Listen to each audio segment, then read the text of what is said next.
Preste atenção nessas imagens. O que você está vendo? Flores. Só flores? É. Tem certeza? Tenho, quer dizer... Não. São flores e plantas? E frutas também? E o que mais? Mais? Acho que não tem mais nada. Olha mais de perto. E agora? O que você está vendo além de uma flor? Um triângulo? Exatamente, um triângulo. Mas esse triângulo não existe, a gente só imagina esse triângulo aí. Será? O que você sabe sobre triângulos? Eu sei o que a gente aprende na escola. Um triângulo tem 3 lados. E dentro dele? 3 ângulos. E você sabe para que serve um triângulo? Para fazer desenhos? Não só para isso. O triângulo é uma forma que está por todos os lados, inclusive ajudando outras formas. Então a gente costuma usar na estrutura o triângulo como algo que torna as coisas estáveis. O que é estabilidade na estrutura? É ela não se deformar, não mudar de forma. Na hora que entrarem as ações, as cargas, o vento, as coisas que vão exigir dela que ela trabalhe, ela vai responder a isso, aguentar o tranco, mas não mudar de forma. Isso é estabilidade. Para isso, então, a gente pega esse quadradinho e divide esse quadradinho em 2 triângulos. Não mexeu nunca mais. Em algumas situações, os triângulos são bastante visíveis, né? Numa estrutura de telhado, por exemplo, né, o que a gente chama de tesoura, né, ou chama de treliça, os triângulos estão bem aparentes. Por exemplo, fazer um portão parar.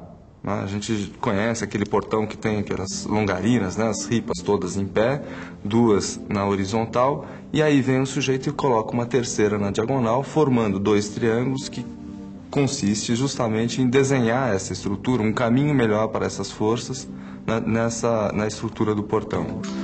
Eu nunca tinha reparado nisso. A gente usa formas geométricas para construir um monte de coisas. Pois é, e a natureza também faz a mesma coisa. Isso é que eu acho difícil de entender. Se o triângulo é a forma mais estável, por que a natureza fez a gente com 2 pernas em vez de 3? Essa é uma boa pergunta. Será que também não existe um triângulo no nosso corpo, assim como em outras formas da natureza? O triângulo é uma estrutura sólida, uma estrutura mais estável que existe. E por ser uma estrutura estável, na hora que um ser vivo vai buscar uma estrutura de apoio para se desenvolver, ele vai procurar uma forma estável. Como a forma estável é a triangular, a nossa coluna vertebral, apesar da medula em si ter um formato mais pentâmero, né, um formato de um pentâmero, ela tem na base um formato triangular. Por quê? A gente tem 2 espículas laterais e uma espícula central, dando uma estrutura de apoio triangular. O triângulo não é a única forma geométrica que a gente encontra na natureza. Veja as flores. Além das formas triangulares, elas podem lembrar um quadrado ou um pentágono. Caramba! Eu nunca pensei que o mundo pudesse ser tão geométrico. Pois é. Mesmo nas formas de vida mais complexas, a gente pode descobrir, escondidas, as formas geométricas. Mesmo num bicho esquisito como esse aí? Não sei, não. Veja como a gente pode criar formas geométricas bem complexas a partir das formas mais simples.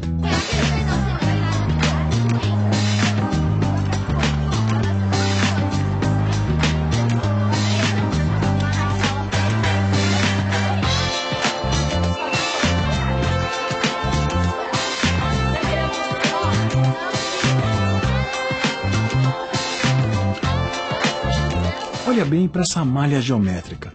Ela não lembra alguma coisa que você já viu antes? Acho que sim.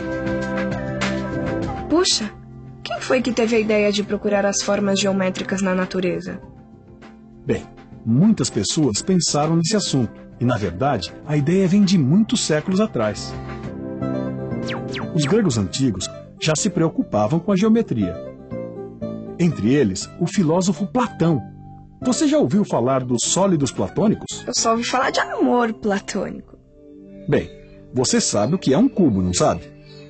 Sei, isso aí é um cubo. Pois o cubo é um sólido platônico. Por quê? Porque ele tem todas as faces iguais. Veja bem, todos os lados do cubo são quadrados idênticos e virando para qualquer posição, ele sempre mantém o mesmo aspecto. O tetraedro. Nesse sólido, todas as faces são triângulos idênticos. Outro sólido platônico é o octaedro. Veja que, novamente, temos um sólido cujas faces são triângulos idênticos. Legal. Quais são os outros? Outro sólido platônico é o dodecaedro. Repare nas faces desse sólido. Elas têm a forma do pentágono.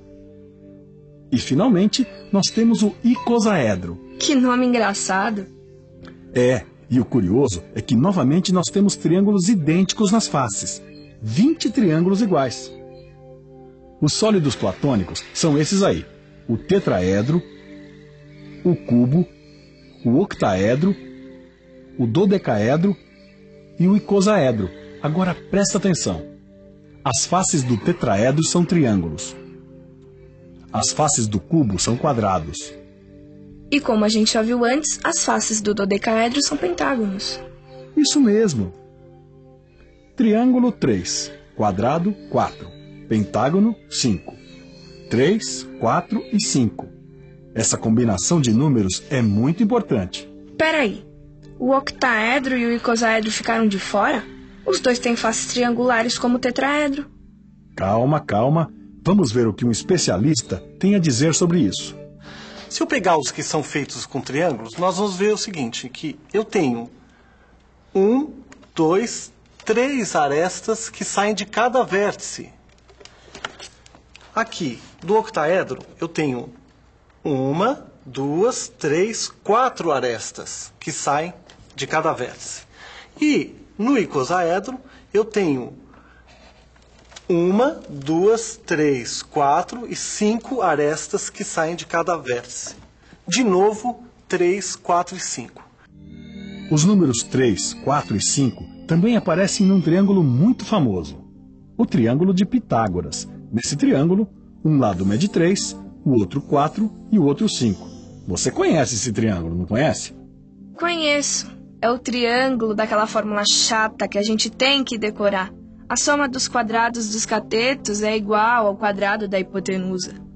Você acha isso chato porque ninguém mostrou que existe uma relação entre a forma e a fórmula. Como assim? O Pitágoras resolveu dividir os lados desse tipo de triângulo em partes iguais. E ficou assim: 3 partes num lado, 4 partes no outro e 5 partes no lado maior.